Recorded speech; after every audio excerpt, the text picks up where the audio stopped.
Pernah tak rasa gaji dah besar, simpanan ada, tapi setiap hujung bulan mesti muncul satu soalan yang sama.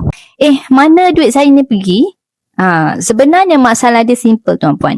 Duit dalam bank memang pandai melarikan diri. Bukan sebab kita boros sangat, tapi sebab nombor tu terlalu mudah untuk disentuh. Nampak RM5,000, tekan sekali tinggal RM4,200. Tekan lagi tinggal RM3,000. Sebab tu orang yang dah selesa income-nya, golongan kaya, malah golongan pesara, dia orang buat satu benda je.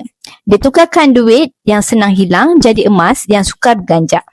Bila dah jadi emas, kita tak ada nafsu nak jual. Dan di situlah bermulanya kunci kekayaan. Mentor saya panggil ini forgotten saving. Simpan, lupa dan tiba-tiba simpanan jadi makin banyak, bukan makin bocor. Kalau anda pun selalu rasa duit hilang ikut pintu gaib, cuba satu cara, tukarkan sikit dulu kepada emas. Kadang-kadang penyelesaiannya bukan tambah income, tapi tutup pintu yang bocor. Saya Yan Yusof, follow saya untuk mulakan simpanan emas di Public Gold.